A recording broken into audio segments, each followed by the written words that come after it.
Hello again. My name is Eric Gerhardt. I'm the Libertarian candidate for president. Wanted to tell you a little bit about myself, do a little politicking in there. But I love sports. I love the outdoors. My mom raised me from 10 years old till she's still my mom. Let's just say that. And she raised me by herself. She did the best she could. She enrolled me and one of my good friends, and her and my friend's mom together started a den for Boy Scouts, where we started from the Cub Scouts all the way down at the Bobcat, the very lowest of the totem pole, to up to Weeblo, right up next to where you become a Boy Scout. Got into the Boy Scouts, and my mom stepped away a little bit, as she should, so that I could grow into a better person. Through the Boy Scouts, I got chosen by my patrol to be the patrol leader, which is just my group of guys. I was the one they chose to run it. And then right after that, the entire troop chose me to be the senior patrol leader. It was difficult, but not hard. You do what's right. You keep everybody safe.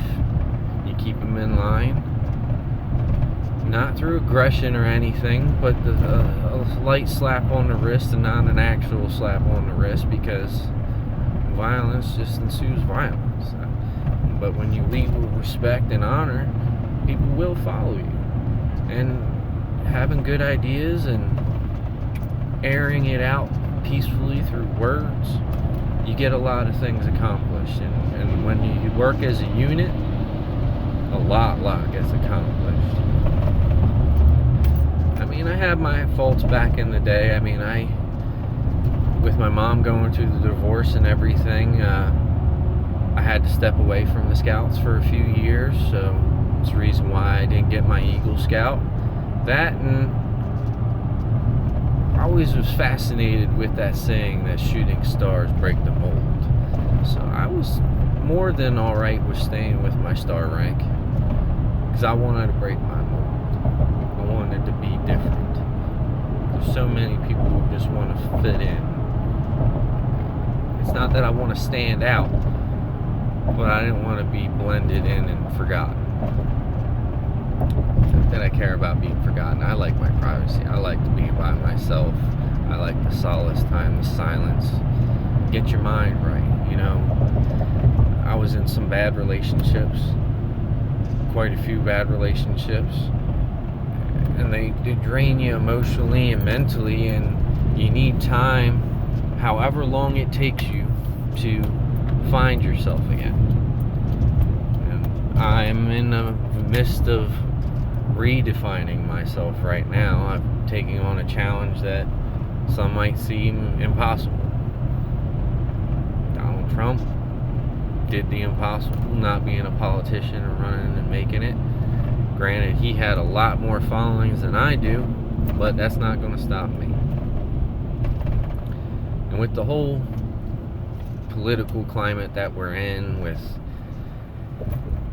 Democrats and Republicans just at each other's throat, and we don't have a two-party system. We have multiple other parties. It's just they get pushed off to the wayside as extremists, or I don't even know I have no other word other than just extremes, because they always push it to the far left or the far right. The reason I chose to be a libertarian is their values are about the same as what I feel in my heart, with liberty for all, where equality is an equal right for everybody in the world. it would be nice if everybody was treated equally in the world. We might not have as many issues as we have. We see the protests in China, where the people are fighting for a democracy, to be able to be heard. And even in Europe, I mean, they're splitting the country up because some don't want to be under imperial rule anymore. They want to have a voice. They want to be heard. There needs to be conversation for... Oh, excuse me. Double bar. But there has to be a conversation for real change and progress.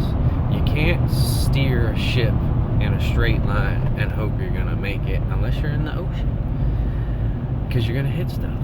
You gotta make turns, and it's when you choose not to make a turn when there's obviously something in your way.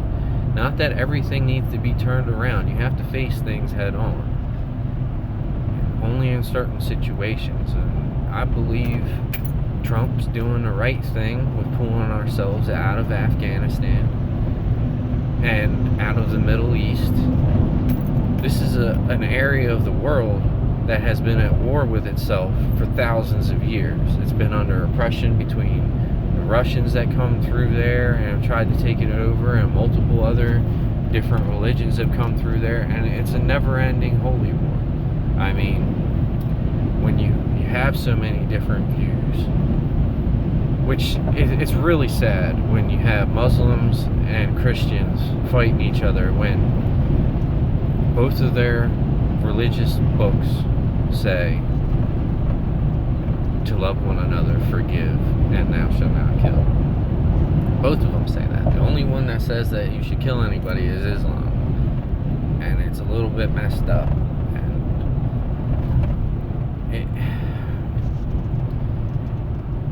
A wise man will listen to the views of his peers and the other people around him. And a fool will just believe whatever is given without question. And it's a bit foolish, I believe, to believe in a religion that agrees with others that there's a God. But the fact that you wouldnto even open the opinion to a thought of a different train of thought, even when the signs point to understanding is more important than being right or wrong.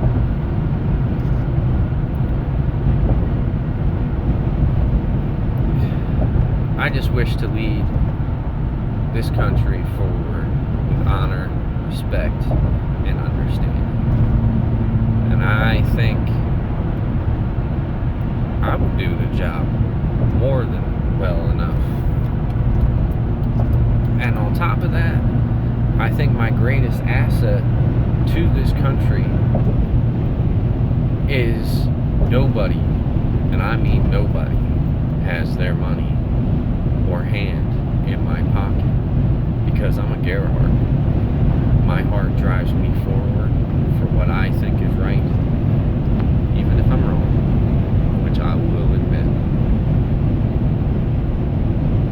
But if you follow your heart, keep it true, you'll be able to speak the words that need to come out and change people's hearts, for the better, for the worse. When you try for the better, it's always better than doing nothing.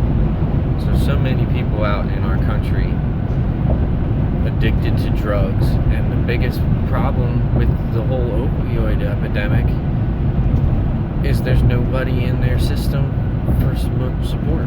Nobody cares enough about a person by themselves that wants to do drugs and is choosing all the wrong choices. But they could still be a good person. I mean, there's lots of good people out there that living on the streets, living literally corner to corner with a shopping cart, and every piece of clothing and stuff is all they own. And they could get $5, buy some food, and see someone in need and give them part of what they have. And that's the best part of human nature, which needs to be talked about and seen more than the disgusting parts, which the news only wants to talk about, is all the bad stuff. And all the uplifting and great things that people can and will do, it's just swept under the rug. And that's why a president needs to step up and show the good side of America and open the hand and extend it to every country of our world for unity, for the existence of humanity. Because right now they're saying we got 10 years left to live. I don't care if we got 2 years left to live. Giving up is not an option.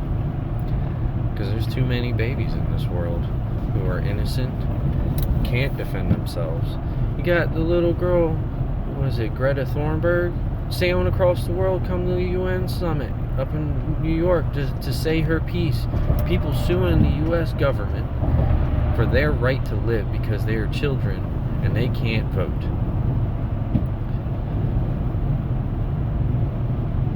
If not every single politician that is running for president right now does not take that to heart and defend the right of these children, and that is their first and foremost fight, and they want to talk about taking people's guns away and charging people to get health care, or if they don't get health care, fine them again.